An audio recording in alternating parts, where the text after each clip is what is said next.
Bonjour, je m'appelle Anfissa et je suis formatrice et thérapeute en soins holistiques en présentiel à Gradignan près de Bordeaux et à distance. Je suis aussi l'autrice d'une formation en ligne Comment créer son bracelet chemin de vie. Dans ce podcast, moi-même et d'autres thérapeutes que j'invite, partageons notre expérience, nos difficultés et nos victoires que nous rencontrons au quotidien dans nos métiers. Ma mission est de vous guider pour éclore et rayonner votre soi intérieur. Bonne écoute! Bonjour mes chers thérapeutes et ceux qui souhaitent le devenir. Aujourd'hui, dans cet épisode, on parlera comment prendre soin de soi en tant que thérapeute énergétique. Nous allons discuter de l'importance de prendre soin et je vais vous donner, on va dire, mes astuces ou quelques stratégies, on va dire ça comme ça, pour y parvenir. Tout d'abord, il est important de comprendre que les thérapeutes énergétiques travaillent avec l'énergie des autres. Même si on canalise de l'énergie, on est quand même en contact tout le temps avec des énergies d'autres personnes. Et entre nous, je pense que vous comprenez de quoi je parle, ce n'est pas toujours quand les personnes viennent nous voir, ils ne sont pas toujours en forme, le plus souvent, c'est bien au contraire. Et ça peut être très épuisant sur le plan émotionnel et physique. Bien entendu, il y a toujours des formes de protection qu'on apprend en formation. Pour le Reiki, pour l'Ao-Chi, pour plein d'autres, pour le magnétisme. Là, je vais parler plutôt, je vais parler de votre hygiène de vie, on va dire, tout simplement, et pas des choses spécifiques, comme par exemple dans le Reiki, vous avez un nettoyage sec, ainsi de suite. Ça, vous apprenez pendant votre formation, pendant vos cours. Là, c'est un peu... ce sont des autres aspects. Et même sans donner des soins, on est souvent en contact avec des gens qui demandent leurs renseignements, qui, par exemple, si vous participez au salon, qui vous posent des questions. Et même au quotidien, ça peut être effectivement intéressant pour ne pas se sentir, pour ne pas être épuisé sur le plan émotionnel et physique. Il est donc essentiel de prendre soin de vous pour éviter l'épuisement professionnel et pour offrir des services de qualité à vos clients, vos patients. La première étape pour prendre soin de soi en tant que thérapeute énergétique est de s'assurer que vous avez suffisamment de temps pour vous-même. Planifiez des moments de détente, de loisirs dans votre emploi du temps pour vous permettre de vous ressourcer et de vous reposer. Je vais vous expliquer sur mon exemple personnel. Mon première année en tant que thérapeute énergétique, j'ai des choses à me prouver. Mon première entreprise, je l'ai fermée puisque je n'arrivais pas, je ne m'en sortais pas. J'ai dit, c'est bon, je dois absolument travailler pour pouvoir vivre de mon activité. Et ce que je faisais beaucoup de partenariats, je participais au salon, je faisais plein de choses, ce qui faisait que je travaillais énormément avec des clients, avec des patients. Et finalement, je commençais à me fatiguer. Malgré toutes les protections, tous les nettoyages, je ne me laissais pas assez de temps entre les rendez-vous. La deuxième étape consiste à pratiquer des techniques de soins énergétiques sur vous-même. Utilisez les techniques que vous utilisez sur vos clients pour vous aider à vous détendre et à vous recentrer. Cela peut inclure la méditation, la respiration profonde, même la visualisation et bien sûr les techniques que vous utilisez, Reiki ou autres. Vous me dites, oui, bien sûr, ça coule de source. Eh ben non, parce que j'ai beaucoup d'élèves et je peux vous dire que, non, pas du tout. C'est pas du tout le cas. Il y a beaucoup de personnes qui pratiquent sur d'autres et pas assez. Effectivement, vous allez me dire, mais par exemple, quand je fais l'Ao-Chi, j'appelle l'énergie l'Ao-Chi pour soi aussi. Tout à fait, exactement. Dans votre cas, ça peut être suffisant. Mais moi, je pense par exemple aux masseuses énergéticiennes. Là, par contre, on a un épuisement physique parce que si vous allez faire cette massage durant la journée, vous allez voir que ce n'est pas la même chose que prodiguer cette soins énergétique. Et aussi, il faut canaliser, parce que souvent, on est tellement dans le technique, surtout au début et surtout pour les massages, on est tellement dans le technique qu'on n'y pense pas forcément de cette canalisation de l'énergie. Et c'est vrai que même moi-même, personnellement, en donnant la formation, au début, quand la partie théorique, si j'ai oublié ou si je n'ai pas appelé l'énergie, je l'ai appelé pour la pièce, je l'ai appelé pour la personne, mais personnellement, pour moi, je me sens assez fatiguée vers midi. Et puis, dès que j'appelle l'énergie, tout de suite, je me sens mieux. Je parle des formations de massage. Parce que quand vous faites la formation de Reiki ou Lao Chi ou Isis ou autre, tout de suite, vous canalisez l'énergie. Pour les massages, c'est un peu différent. Il faut se mettre quand même dans le banc, on va dire ça. Méditation, même les petites méditations, c'est toujours mieux que rien du tout. Moi, je dis toujours, commencez par 2-5 minutes. La respiration profonde, quand vous vous sentez fatigué, ça fait du bien aussi. On connaît très bien, beaucoup d'entre vous connaissez très bien, je conseille souvent au cabinet, c'est la respiration au carré ou cohérence cardiaque, ainsi de suite. Et la visualisation, ça nous ressource souvent grâce à... le plus souvent, la visualisation, c'est quelque chose qu'on voudra réaliser et que ça nous ressource parce que c'est notre rêve. Mais ça peut être aussi, par exemple, une visualisation, un endroit qui est synonyme de paix. Pour vous, par exemple, dans ma visualisation que je propose souvent pendant les formations au cabinet, effectivement, j'amène des personnes. Pendant les méditations, je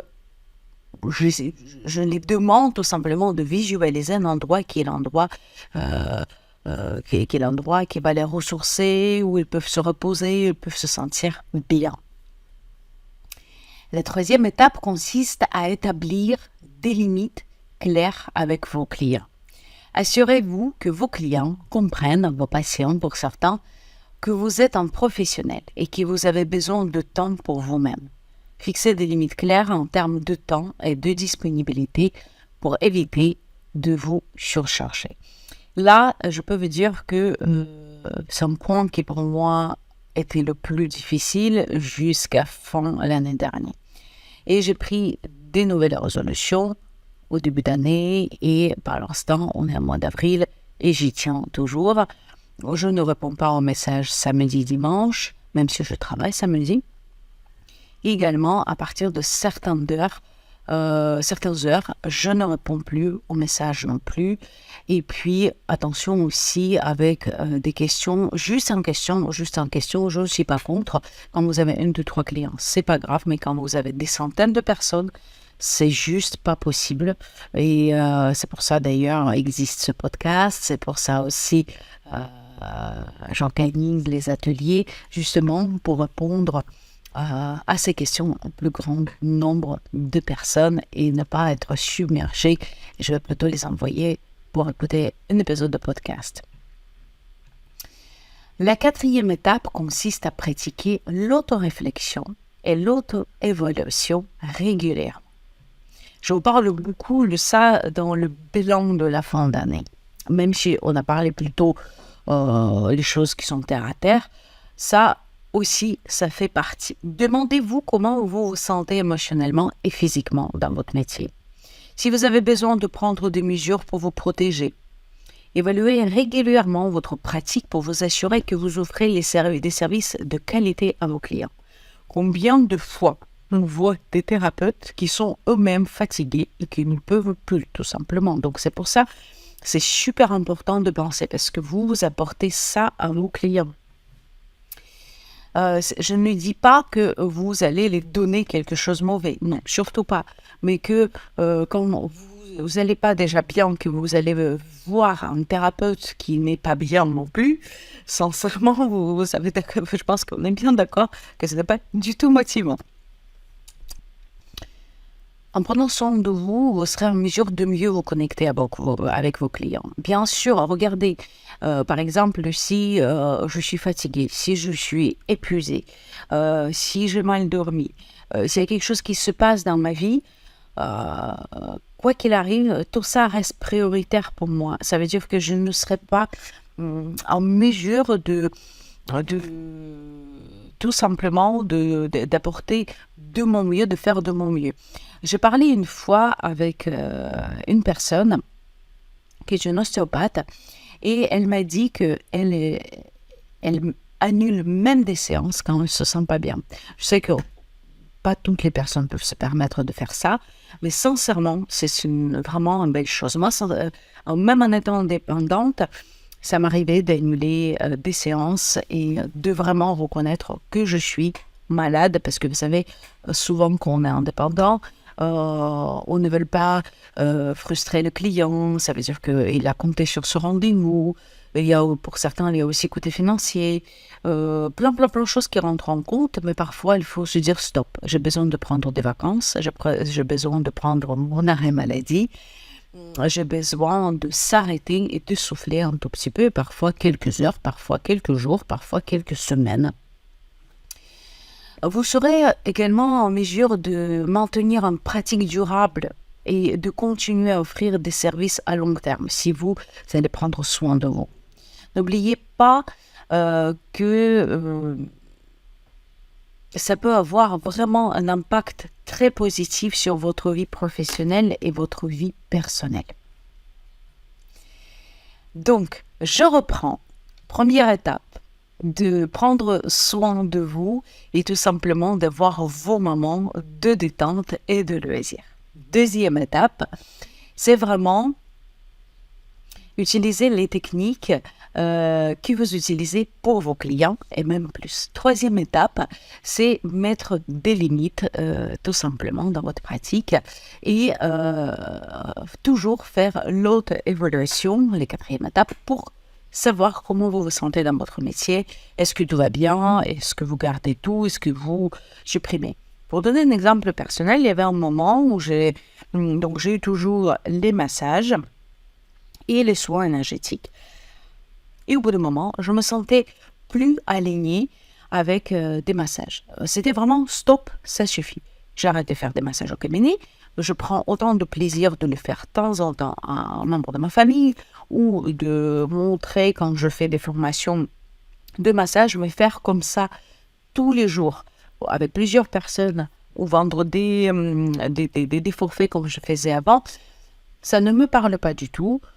Je sais que beaucoup de mes clients étaient déçus, mais ça m'a permis aussi de prendre soin de moi et je me sens beaucoup plus alignée. Là, tout est parfait, tout est bien au niveau de professionnel, je n'ai plus rien à dire. Et à chaque fois, chaque année, j'ai 2 bilans en fin d'année et mi-année, donc vers le mois de juillet, juin, juillet. Je fais toujours un point. Est-ce que tout va bien? Est-ce que j'ai besoin de changer quelque chose? Est-ce que j'ai besoin d'adapter ma vie professionnelle à ma vie privée? Parce que ça reste primordial. Et par conséquent, ça joue sur notre santé. Je peux vous dire que quand je fais ces changements-là, ça m'a changé littéralement la vie. Donc, je vous souhaite de même, tout simplement, prenez soin de vous. Et si vous avez vos techniques ou les étapes qui vous paraissent importantes, n'hésitez pas à partager ici ou sur Instagram.